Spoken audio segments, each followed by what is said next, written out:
Good evening, everyone, and welcome to tonight's episode of the 1871 podcast. And our special guest tonight is former Manchester United and Reading defender, Chris Casper. And Chris is currently the director of football at Salford City. And later in the episode, we'll be taking a look at the current Reading side and looking ahead to Saturday's game against Blackpool.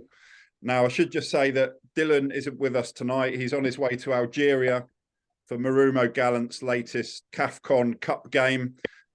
He was kind enough to send me, he's gone via Dubai, and he sent me a picture from the plane in Dubai, I suppose, just to prove that he's not trying to get out of this episode or something. I don't know. So just to bring you up to speed, if you're interested in what's going on with Dylan. So his new team, Marumo Gallants, they've won their first two group games. And they've actually won the first four games since he's been involved there. So they're top of their group in the CAFCON Cup. So we send our best wishes to Dylan for Sunday's game. But the ever reliable Johnny Hutt is with us again tonight. Now he's currently on the night shift at work, but he's taken a break to do this. And Johnny, I take it you're not having to hide in a cupboard somewhere, are you, or anything like that? Not far off it. Hiding in one of the spare rooms. All right. Okay. Well, we'll see how it goes. And as you might be able to hear, I've got a cold, so my apologies if I sound a bit like a Dalek or if I start sneezing. And Johnny, if I go quiet at any point, you can take over. So before I introduce our special guests, I'd just like to say that our thoughts are with the family and friends of legendary sports broadcaster John Motson, who sadly passed away at the age of 77. And I actually had the pleasure of meeting him when I was reported on Marlow during their great FA Cup run back in the 1990s. And while John will, of course, be remembered as a broadcasting legend, he's also fondly remembered as a warm and friendly person. And that's certainly the experience I had of meeting him when I had the pleasure of meeting John. So it's time now to introduce our special guest, former Reading defender, Chris Casper. Welcome to the show, Chris. How are you? Yeah, I'm good. Thanks, Mark. And thank you for inviting me onto your podcast. Oh, you're very welcome. And we really appreciate you being on here with us. Now, we'd love to talk to you about your time at Reading, of course, Chris. But I'd like to start by taking you back to your days at Manchester United. That's where you started in the youth team. And you came through United's youth ranks with the likes of David Beckham, Paul Scholes, and Gary Neville. Of course, I believe you were part of the FA Cup, the FA Youth Cup winning side, weren't you? And you actually captained England youth team, and I think have you got a under 18s Euros medal as well? Is that right? Yeah, so we won the Youth Cup in '92. Beat Palace in the final, and then the following year we won the Euros for England in '93, obviously. So there's some good players around as well, some really top players around. So it was a privilege to be part of both those teams. And I just want to ask you firstly, can you believe that was 30 years ago? No, don't remind me on that. It just seems like yesterday, 30 years ago. Wow. Yeah. And you were at United at the same time as the current Reading manager, Paul Ince. And I just wondered, from your perspective, what was he like back then? You know, obviously we know what he was like as a player, but from your perspective, what was he like? And also, do you feel that you learned anything from him that you were able to take into your career as a player and a coach as well? Yeah, we were 16. Oh, I was 16, sorry, when I first met Ince. He'd signed a couple of years before from West Ham, and he'd really cemented himself into the team. From what I can gather of Ince and remember of him, was very confident in his own ability, but really drove standards. Really good player. Obviously went on to play lots of times for England. Played for Manchester United, played for some unbelievable teams as well, Inter Milan, and then unfortunately went back to Liverpool. That's a separate conversation, I suppose. But he was a great guy. Very supportive of the young players as well. You know, if you were on the pitch, you'd always look after you. Off the pitch, he'd always look after you. Yeah, and a genuinely good guy, to be fair. I always got on well with Paul, and yeah, wish him all the best. I came across him when I was manager of Bury, when he was manager of Macclesfield, and we had a pretty good chat. We were both in League Two at the time, and we both needed results at the end of the season. He did a fantastic job keeping Macclesfield up that year. And yeah, so yeah, but good man, Paul. And even though Dylan's not here, he's got a couple of questions for you that he wants me to ask you. So his first question, because he's actually secretly a Man United fan, he'd like to know what the dressing room banter was like with the likes of, you know, your David Beckhams and Scholes and Neville and people like that.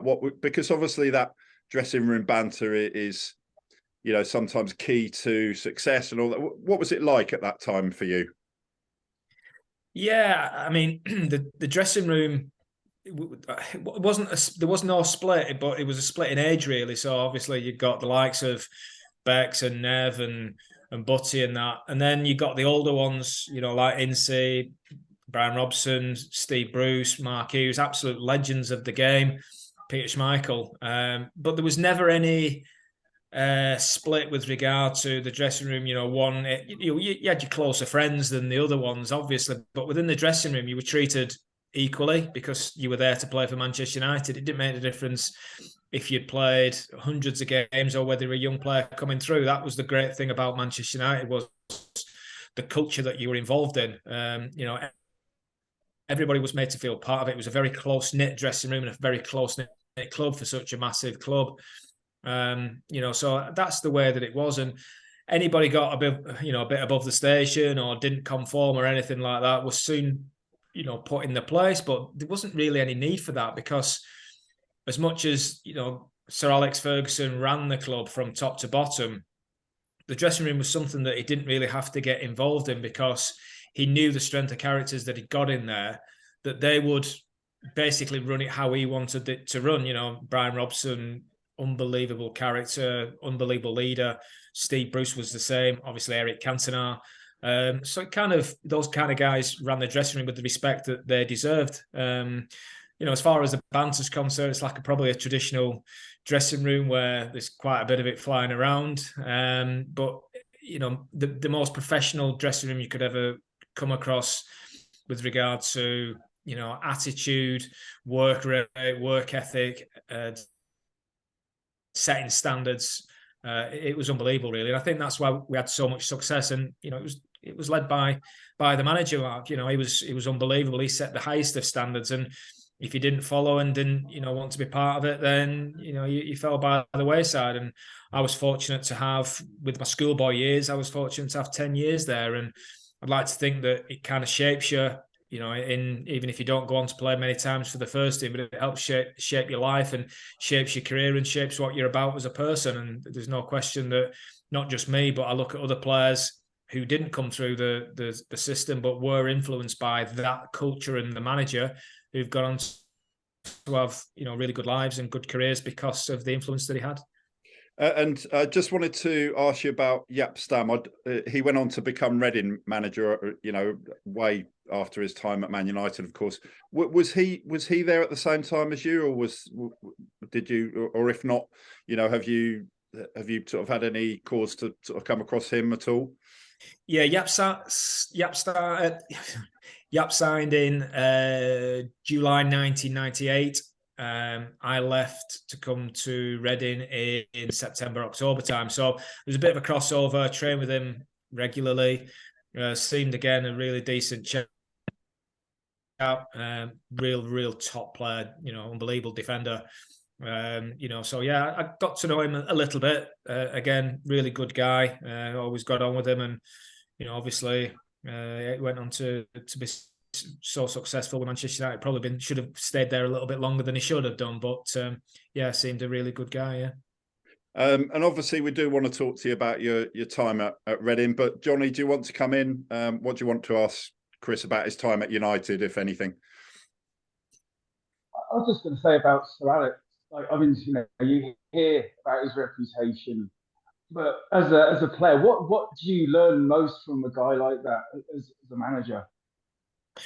Yeah, he's got this fearsome reputation, and it's the hairdryer and all the rest of it. I just totally respected him. I was never fearful of him. I just respected him for what he was. I think his attitude to win was the first thing, really. I mean, he would want to win at everything, and I mean everything, five-a-sides, and obviously in games and things like that. But really, really ultra competitive. And again, I think that rubbed off on his teams. And he was just driven by standards. Everything was about standards. Everything was about, it was a privilege, he used to say, regularly to play for Manchester United. And it was, the history and the tradition of the club and the great players that had gone before us. It was a privilege to pull the shirt on and play for such a fantastic club. And like I say, setting standards, he would be the first in his work ethic, his attention to detail, and just the way that he treated people, I think was the real thing, whether you were a top international player or whether you were working at the ground or on the door, or you were a young player or whatever. He got to know you, and I think that was a really key thing to him, and that was the closeness that he got, and why he was so successful, and why players would run through brick walls for him, because he just didn't want to let him down. That was a great skill of his. One of the things that I'll never forget, when I signed, I was still at school, and he'd phoned home to speak to my mum about me, finding out about me and whatever. He made the excuse that he wanted to know my date of birth and my contract, but really he wanted to know more about me and wanted to get to know my family. He knew my dad through the football, and had a chat with my mom. And you get your parents on side. It's a very powerful thing that a manager and a coach can have. And he was so good at, absolute genius at stuff like that, getting to know people and what makes them tick. And probably some of the lads, and in particular, he would know everything about you and what you got up to. We were playing golf one day, and he wasn't particularly bothered about the lads playing golf, especially towards the end of the season. And we tucked ourselves away somewhere we thought quite private. And on the second hole, we got a call off the club captain. He came down in the golf buggy and said, "Your manager's found out you're playing golf. You better get off the course quick." How he found out, I don't know, but those are the kind of things that he'd do, and know where you'd been out on a night out and things like that. And he let you grow up. He didn't stifle you. He understood that you needed to grow up. You were a young man. But when it came to things like that and preparation for games, and we weren't being negligent or anything, like we were just having a quiet game of golf, but he just didn't like lads when we were in buggies as well, so it weren't like we were walking around for 4 hours, but he was just like, "No, not playing golf, get off the course." And so you listened and did as you were told, basically. But yeah, he was very fair, and that's just a great guy to have as your manager. And Chris, you went pro with Manchester United at the age of 17, and you made your first team debut in a League Cup game against Port Vale in 1994. And in that side was David Beckham, Paul Scholes, Brian McClare, Gary Pallister, Nicky Butt, Keith Gillespie, and David May. So two questions about that. So firstly, how did that feel when you finally broke into the first team? And also, were you fazed at all by playing with those sort of players in the first team? What was that experience like for you? Yeah. It was a brilliant experience, Mark, because we'd been prepared. We had been prepared for it since we signed as young players, young scholars, YTS as it was in those days. Because every game they play for United is a big game. Everybody wants to beat you, so you've got to be prepared for that. And like I said, going back to what the manager says, it's a privilege to play for the club. And then in the Youth Cup run, we played at Roker Park, we played at Old Trafford, Sellers Park, Main Road, White Hart Lane. So you were always playing not always playing but you'd experience big games and big crowds. And we played the year after we lost to Leeds over 2 legs in front of 70,000 people, and it was live on Sky. So going into a game like it was at Port Vale at Old Trafford in front of 40,000 was still daunting, and you're making your debut, but you kind of, you trained regularly with these lads, with Gary Pallister and Brian McClare and people like that. So again, you were just part of the team, and it was the next part of the development, really. So it was an exciting time, and fond memories of that game. And in particular, I think we won the game 2-0. Brian McClare took the ball off my toe. I was about to score, so not forgiving Chucky with that one. But yeah, it was a good time, and yeah, it was just part, like I said, part of the next stages, really, the next steps. Yeah, did you see yourself at that point going on to establish yourself in the side after that? I mean, we all know how fantastic those players were, and the careers that they had with Man United and England and so on. But did you feel quite confident that you could get to a point where you could actually, hold down a first team place, or did you know that was going to be a big challenge for you? Yeah, no, I always knew it would be a big challenge. When the manager at the time had signed David May, Ronnie Johnson, I think, was just signing. Obviously, got Dennis Irwin, who was one of the best left backs in Europe at the time. He was an unbelievable player. Paul Parker was, again, fantastic player. And then you got Steve Bruce and Gary Pallister, who was still there. So it was always going to be tough. Obviously, Gary Neville was coming through as well. And then a couple of years behind us, Wes Brown. Did you fancy yourself to play, and would you have performed? Yeah, you would have done. But like I say, you were up against some unbelievable players, and ultimately I didn't play as many games as I wanted to, and I thought I should have done, but that's the manager's decision, and that's football. And I did actually start that season really well. I was involved regularly with the first team squad in the pre-season friendlies, in a pre-season tournament at Rangers. I think Eric got sent off against Rangers for a pretty shocking tackle, a 2-footer tackle on Stephen Presley, and so I was part of it. And then right at the start of the season, I did my ankle ligaments really badly and came back, and even the Port Vale game I wasn't right, but because the manager was putting his faith in the young players and giving them a chance, kind of declared myself fit, and I was nowhere near fit. I didn't really do myself justice. I probably should have been out at least another couple of weeks, if not a month. And obviously the lads went in and did ever so well. So, but I can't complain. I got a fair crack of the whip, and but like I say, when you're up against some of the players that you were up against, it was always going to be tough. And you had loan spells at Bournemouth and Swindon, and as a Reading podcast, we'll gloss over that bit if that's okay. And then in 1998, you joined Reading on loan, and I just wondered at that time, did you think that potentially was just going to be another loan spell, or were you keen and determined to convert that into a permanent move? No, I'd got to the stage of my career, 98, so I was 23, and I played, I think I'm the record holder for the amount of reserve games played for a Man United player or something like that. I won't be far off anyway. And it just got to the stage where I needed a career, and the manager had kept me back because of the European situation. We were at a time when we first got given the chance, really, in Europe with the 5 European player rule. So you were only allowed 5 European players in your squad, and that included the Scottish players and the Irish players, the Welsh players, etc. So that's why we got really, fast tracked into the first team and the first team squad. And the manager kept me around for that. I made my European debut in Vienna.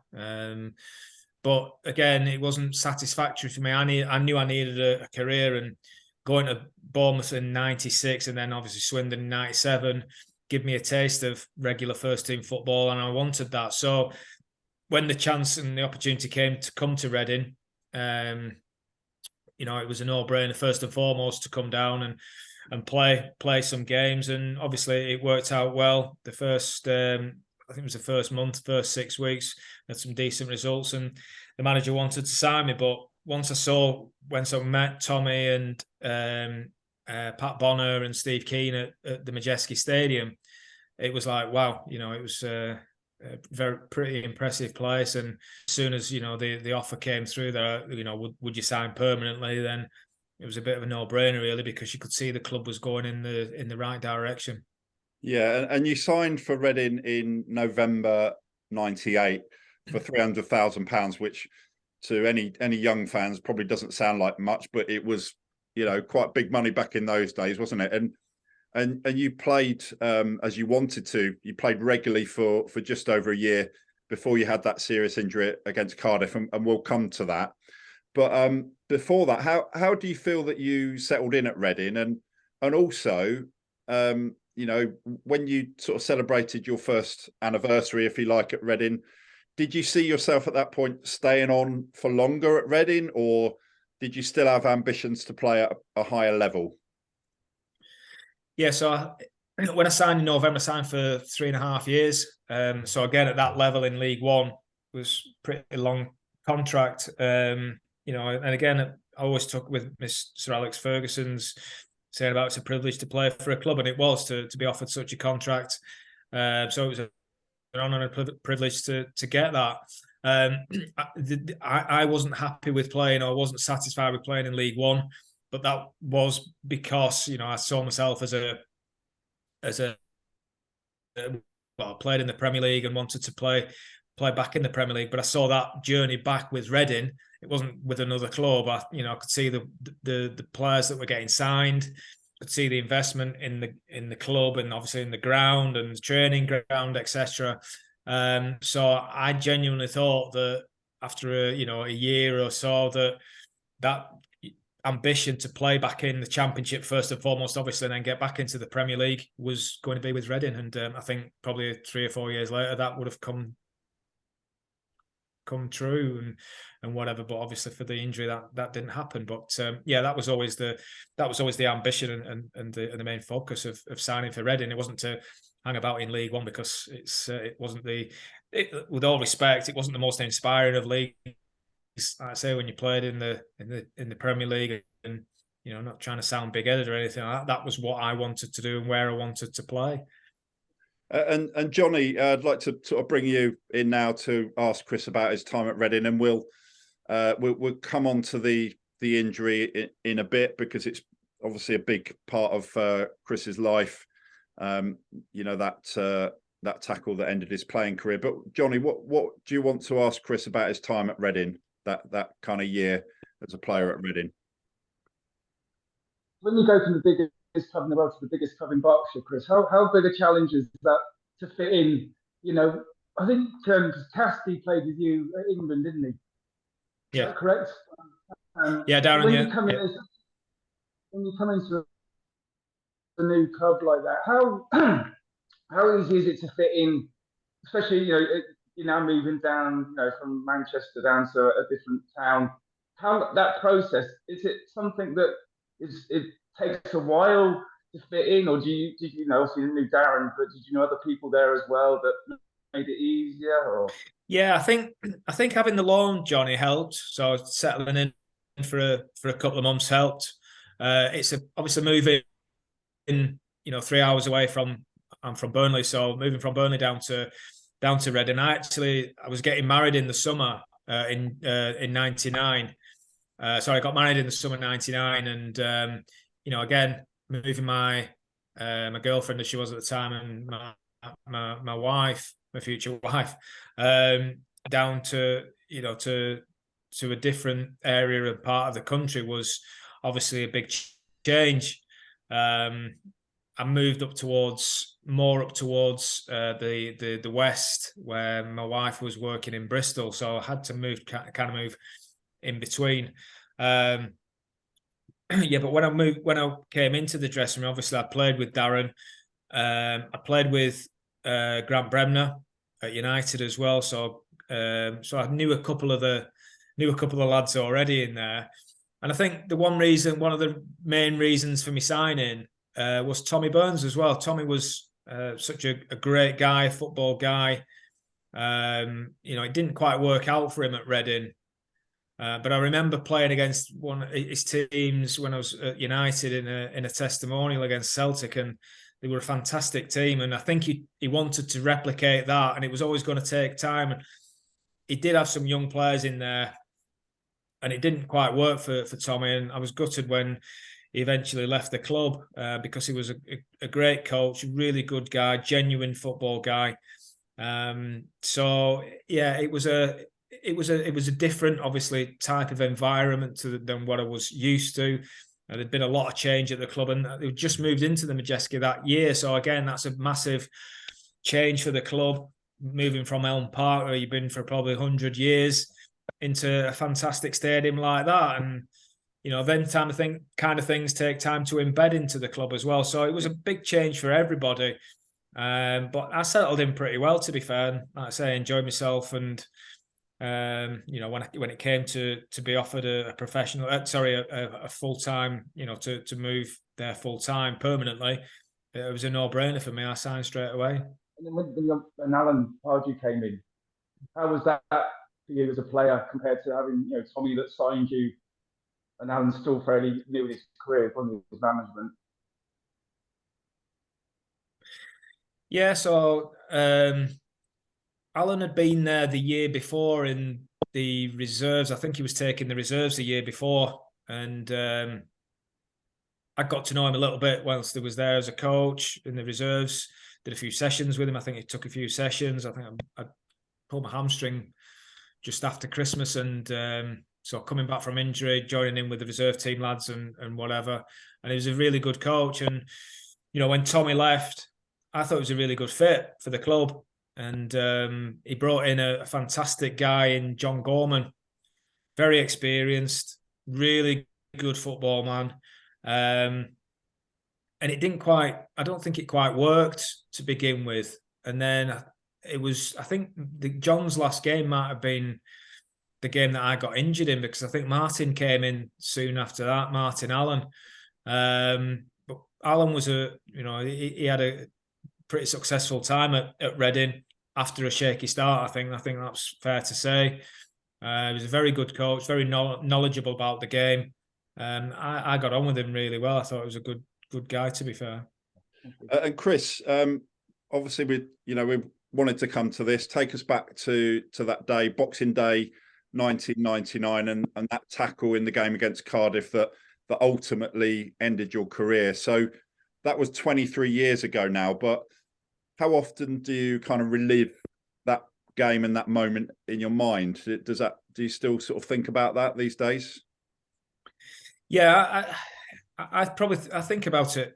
I mean, people might not be able to believe it, but I think about it most days.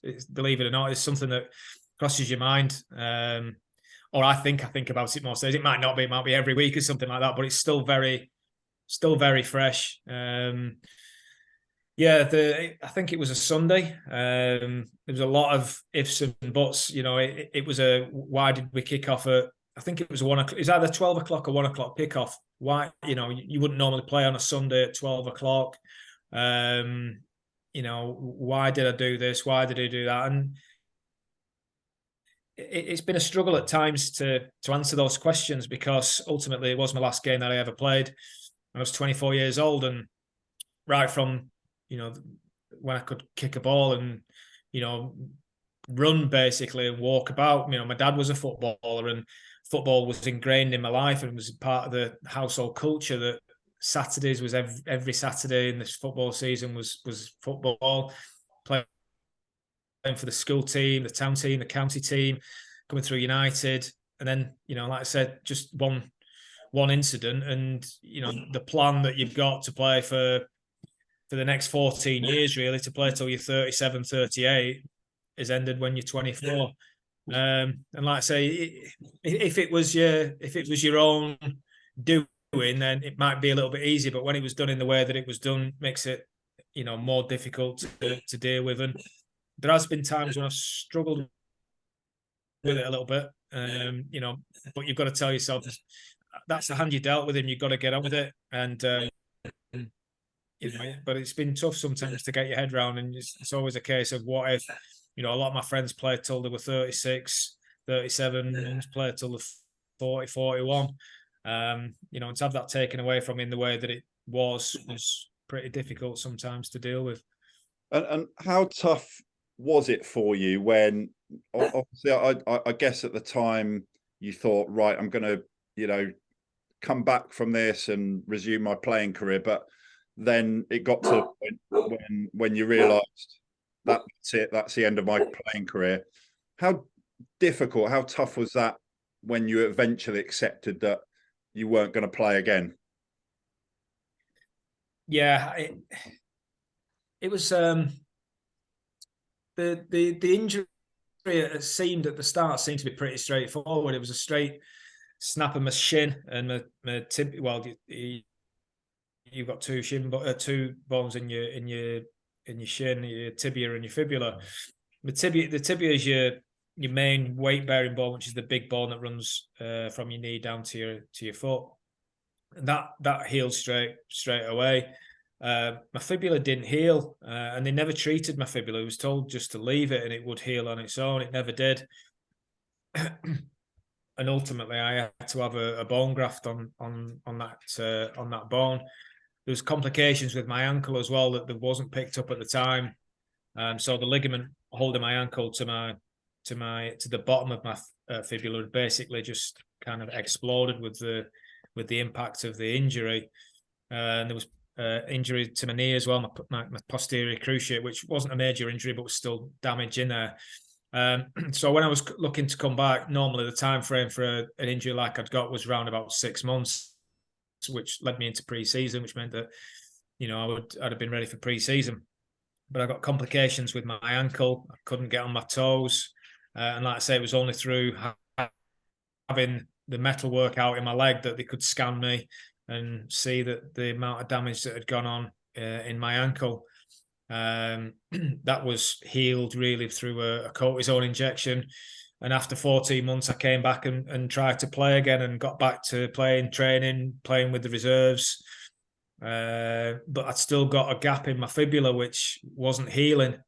I tried everything. I tried what you call an exogen machine, was supposed to induce bone growth, and that just didn't work as well. So I eventually just tried playing with it, and it just got to a stage where I was in so much pain and just getting even the slightest knock. I was ultimately still playing with a broken leg, and I got these specially made shin pads made for me and things like that. I tried everything.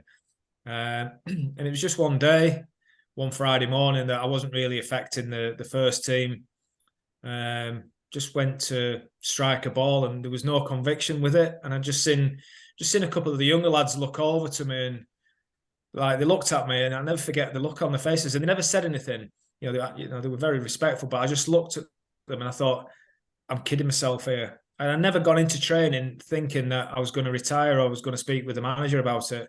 And it was just that one instance that made me feel I lost my self-esteem, or I'd lost my self-esteem a long time ago before that.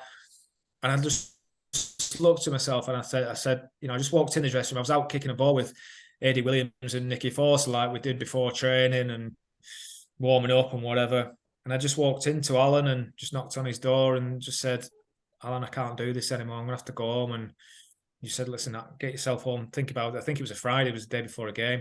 Have a think about it over the weekend. Speak to me Monday, and I had a chat with my wife and whatever, and my dad and my family, and that was it. My mind was made up. I knew I was never going to play again. That was because I was 2 years in, and I needed a bone graft. That would have been 10 months out. So I was nearly 3 years into an injury, which not just physically, mentally really scarred me as well. And, that was kind of how it worked out, really. I'd not made any, it wasn't like a long drawn out process of thinking about retiring and whatever. I was 26, but it just suddenly hit me that you're kidding yourself, and I had to move on, and it was very tough. Not gonna lie, a lot of dark days, and dealing with that was pretty bad at times. But like I say, you speak to people and you realise that there's far worse people off than you, and you kind of deal with the hand that you've been dealt, really.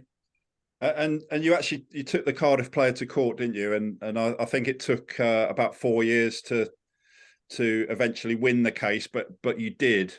So how did you feel when you did eventually win that case? And was there some sort of closure in that at the end of that process for you? No, I felt nothing from when the case got closed to the day before, when it was it was still ongoing. There was was no emotion to it. It was, I wouldn't say it was closure. I suppose it was the case was closed. Although for the next 2 years, they were still dealing with other things with the barristers and things like that. So it didn't actually get closed on that day. But it probably allowed me to move on with my life to a certain degree. But yeah, it was never a closure with regard to, satisfying what I wanted to do in life, and that was to play football. And that was the only good thing about it, was that I didn't have to go through any more of the court case and speaking with solicitors and barristers and dealing with all that, and having that, issue in my life that was actually out of it. That's, from that day on. So that was the only thing really, but there was no, it was still it wasn't any great feeling at all. I wouldn't say that, no. And since then, you went on to work as a coach with Team Bath, with Bury. You mentioned Bradford and Grimsby as well, and you've worked with the Premier League to help support clubs with the development of academies. And you're now director of football at Salford City.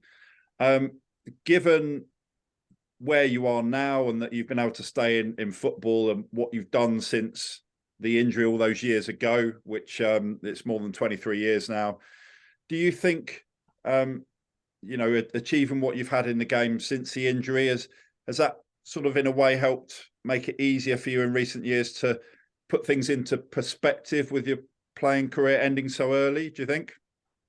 Yeah, I suppose, the playing's always the ultimate pinnacle in a player, in a professional, sorry. But still being part of the game has been a massive part of me. It's, like I say, it's what I grew up with in our house with my dad and that. And to be able to stay in the game has been unbelievable for me, because, going into coaching at Team Bath, because that's where I was living up towards Bath University.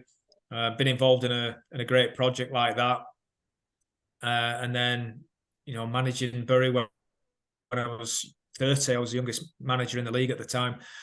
So yeah, it was it's the second best thing to playing and being involved and staying involved, and actually coaching people, and especially coaching young players has been such a real a joy at times. It's fantastic to see players, especially make the first team debut and be successful, and play a part in. We took at Bury, we took Casper Schmeichel, Dale Stevens played in the Premier League. Dale was an under-16, got released from Man City. Give him his debut, gives Casper his debut. Nicky Adams, who went on to play hundreds of games, and all these players that you keep in contact with as well. And that's the rewarding part of it. And then going on to the Premier League, it wasn't everybody's favourite project, wasn't the EPPP, but the system had to change. There's no question about it. The system was flatlining, and this gave it a real turbo boost, to be fair, and give it the rocket that it needed. And it was a change that, like what happens all the time with change, people either get on board with it or they fight against it. And the people that got on board with it have seen the real benefits to it. I think there's still issues with it to a certain degree. I think the games program at the higher end, but I'm not particularly sure how you fix that. But there's so many good things have come out of it. Facilities and access to players and training, contact time with players, education. Fantastic. It was great to be part of. And like I said, to change the system was challenging at times, but you come across in academy football, some fantastic people, like Paul McGuinness at Man United, and Eamon Dolan at Reading was a fantastic guy, really, really super guy, sadly missed. And he was a real advocate for the EPPP and the development of young players, because he saw the benefit of it, and come across good people like that was great for me. So obviously missing the playing side of it, career and everything, but you've got to make the most of that. Like I say, I keep saying, but the hand that you dealt, and dust yourself down. You've got to get on with it, and can't feel sorry for yourself. And like I said, do the next best thing, and that's stay in the game and do what you enjoy doing, coaching and helping players to develop. And Johnny, do you want to come in? Have you got another question for Chris? I just want to say, Chris, well, you were actually a class player for us before that injury. It was such a shame, to see your career cut short like that. But like, as a young player back then, for youngsters now, what advice do you give? I guess the money's different now, the exposure and everything about it. What would your advice be? I think the most important thing is there's a couple of things. One is work hard. Absolutely, and it sounds the obvious thing to do, but really just throw yourself and commit to it. Two is be honest, be humble, listen to your coaches. I think probably the most important thing is three, enjoy it. That's the thing where, going back, playing football in the playground or on the streets and things, that's why we were in the game. And I think sometimes we do have to be careful that young players aren't treated like young pros and everything's professionalized. And in certain clubs, my son's at Burnley now. He's in the under-18s or under-21s, and trains a lot with the first team. And that was one thing he's always been taught right from when he was an under-12, when he joined as an 11-year-old, that enjoy it. That's the most important. I always say, the last thing I always say before he plays is go and enjoy yourself. That's because it can be a short career. And that's how you learn. And like I say, stay humble, listen to your coaches, because there are a lot more distractions, I think, these days, Johnny, than when we were growing up. And it's about staying focused, working hard, and that you will have there will be blocks in the road, and that you'll have to overcome certain things, and throughout your career. And that's what football's all about. That's what makes you a better player, and taking on those challenges. But like I say, just enjoying yourself, working hard, and like I say, staying humble and honest and respectful to the coaches that you're working with and your teammates. And Chris, Dylan often talks about how good the dressing room banter was at his time at Reading. I think part of the reason for that was a lot of it came from him, to be fair. But he wanted me to ask you, obviously, about your time at Man United and what that was like then, but also at Reading. So who would you say were the big characters at Reading in the dressing room at that time? You mentioned people like A.D. Williams and that already. Who would you say were some of the biggest characters at your time at Reading? Yeah, you've got, one of the biggest characters and most influential, believe it or not, was, Linvoy Primus, who was probably one of the most quietest. But Linvoy led by example, great pro. And I think if anybody made the most of what, they'd got, Linvoy had a fantastic career. He was, unbelievably strong, technically, great in the air, read the game well. But just, again, going back to being humble and honest, he was such a genuinely good, lovely guy, was Linvoy. But you wanted him in the trenches alongside you. And, people talk about leadership and things like that. He led by example, did Linvoy. And then you got, other characters. Barry Hunter was there. Barry had a, great character and personality. I just mentioned AD. And when I was injured, got to know AD pretty well with Nicky Forster, because they both had pretty bad knee injuries. So I got to know the, we worked hard together. We really drove each other forward and in the gym and things like that. Then you'd got obviously Darren Caskey. Darren was an experienced player, even as a young player. He played a lot of times for Tottenham and things like that. So yeah, it was a good dressing room. And then, like I said, they added some really good players. Martin Butler came. He was a top player. Jamie Curitan, Eddie Vivash. Some really good players for that division. So yeah, again, the standards were driven by the people in the dressing room, really, rather than the coaches and the manager. And Chris, we don't want to take up too much more of your time. We appreciate all the time you've spent with us so far, but just a little bit really about, perhaps you could tell us a bit like it. And are you director of football, or is it sporting director? What's your actual title at Salford City? Yeah, sporting director. Yeah. Okay, all right.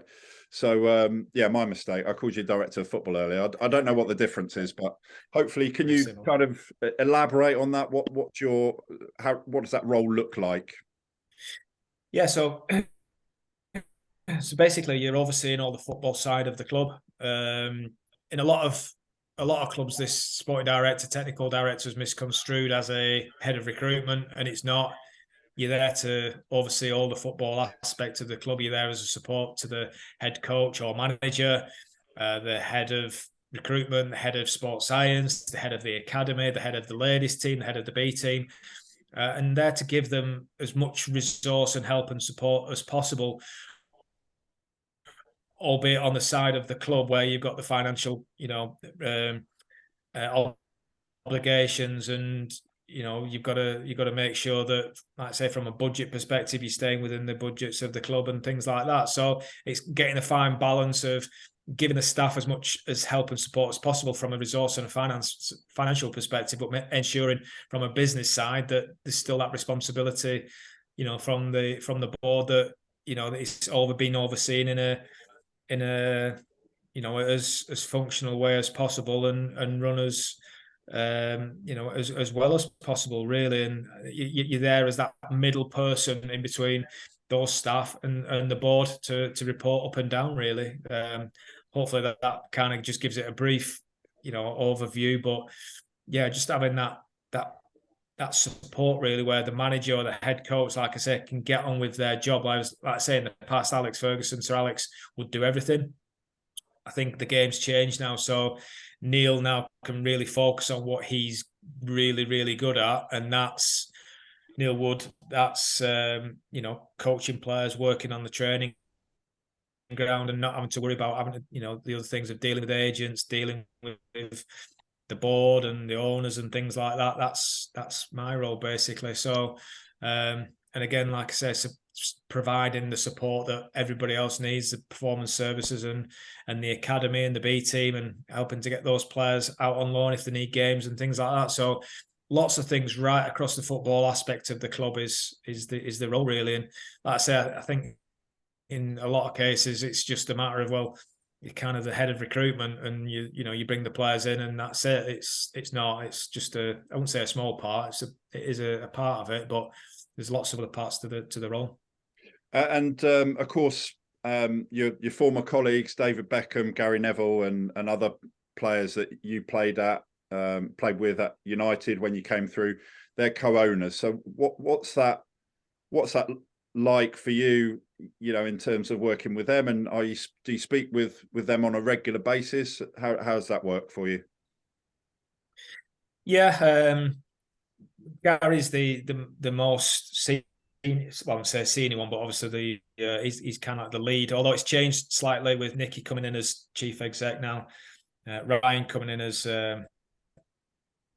into the first team as well, as a director of football as well, so to speak, alongside Neil. So they're more visible now, Ryan and Nicky, whereas for probably the first 5 years it was myself and Gary and the chairman, and these guys were, they'd got other jobs. Obviously, Ryan was at United, manager of Wales. Nicky was at United. Scholes, he was manager of Oldham, and Phil's out in Miami and with David doing what he's doing all over the place. And so, we are friends, but at the same time, we've got a responsibility to the club, and we've got a job to do, and we're professional in the way that we do it. And we're all striving to be successful in the right way, and we're all trying to achieve the same thing. So it does help at times knowing the lads who you're working with. I've known them, like I say, for 30 years, but there's never any, you don't take advantage of that. Like I say, you're professional and you do your job as well as if you were working for other owners. And let's talk about the current Reading side now, if that's all right. And Chris, I just wondered, given your ties, of course, with United and Reading, and what happened to you on Boxing Day in 1999, what's your take on the Andy Carroll tackle in Reading's FA Cup tie against Man United? Because there was a bit of controversy about that, and obviously, I'm guessing based on your experience, you want to see certain tackles, not a part of the game anymore. But what was your take on that? Was it a bad tackle? Was it just badly timed? What are your thoughts on it?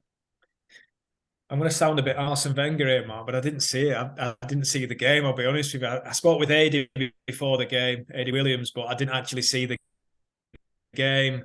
I mean, as far as, tackling's concerned, I think you don't want to see tackling taken out of the game. You don't want to see heading taken out of the game, but I can understand, why that might happen. The impact of, heading so many balls throughout the years and, the outcome that might that occurs. So I get that, but I think every professional footballer, when you step onto a pitch, has a responsibility and a duty of care to everybody else. Now, there's times when you do have to be physical with people. Andy's, had a reputation for, since he was a kid, have been that kind of a player, and you don't want to take that out of the game, because that's why we all love the game. We all love the hustle and bustle of big, strong strikers, and, a 50-50 in the middle of the park with, I grew up watching Brian Robson, Graham Souness, and, people like that, and, running all over each other, but no quarter given, no quarter asked. And it was fair, but it was tough. And I think so long as it doesn't overstep a certain line, then that's what you want to see in the game. That's what we want the British game to look like. It might look different elsewhere, but that's what we are. That's our heritage and our history, and we don't want to take that out of the game. But like I say, there's a fine line between being competitive and tough and, overstepping the mark and trying to injure someone. Now, like I say, I've not seen the tackle. Speaking from experience, and the tackle, or the challenge that got put on me by Richard Carpenter overstepped the mark, and like I say, you don't want to see that. So it's just getting it. But again, we've got to make sure that, with VAR, and that drives me absolutely spare. Does that? I mean, so many replays, and they've got access to, having looked back at incidents and things like that, and they still can't get it right, and it's just absolutely nonsense. It really does. It drives me mad. But we don't want to see the physical side of the game coming out of the game. There's no question about that. But like I say, so long as it doesn't overstep the line. And Johnny, as far as Reading is concerned, this week a lot of the focus has been on what Paul Ince said to journalists after the defeat at Cardiff. What did you make of all of that? Yeah, that's his job, and he's to say what he wants. I find it sometimes very negative, and that negativity can rub off on players. I think someone who's upbeat and positive.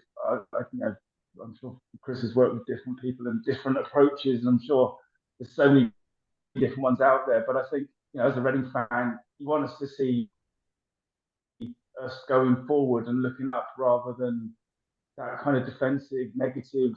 We'll know we're in a position. Why? All of that stuff, we get it, but we're on about the team on the pitch on the day. Let's look at what that is and build the players up rather than kind of they're making mistakes. It's their fault, not mine. And I don't kind of agree with that at all. And Chris, just wanted to ask you about Reading's current situation as your former team. I mean, one of the views is that this season, with the transfer embargo and everything else, and what happened last season, one of the sort of views is that it is all about staying up for Reading. And if Paul Ince achieves that, it will be mission accomplished. What's your, as somebody who's involved in the day-to-day running of a football club and understanding, what the media wants and, what the objectives are and the targets and all that sort of thing. What's your take on Reading's current situation? Yeah, I think, like I say, with the embargo and the restrictiveness that brings, Mark, if Ince keeps Reading in the division, then you kind of move on from there and you learn from the mistakes and what's happened this season. And because there's no question, Reading's been in the Premier League, recently, and there's no reason why, they shouldn't get there again. But the Championship's a really tough, compromising league. There's no doubt about it. And if you don't get that right, you don't get the players right, you don't get the recruitment right, then it's going to be really, really tough.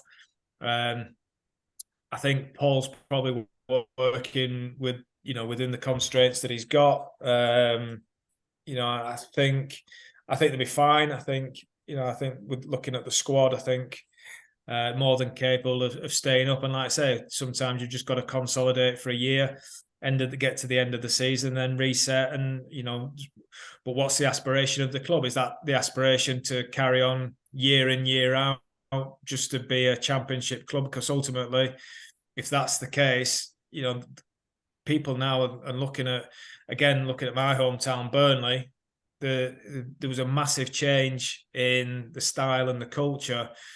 I think something like 18 left the club and 16 came in last year with Vinny and that, and it's taken it onto a completely different level, and the style of football from previous years. And Sean Dyche did an absolutely amazing job with what he'd got. And again, that's what Paul's got to deal with. He's got to deal with the resources that he's got.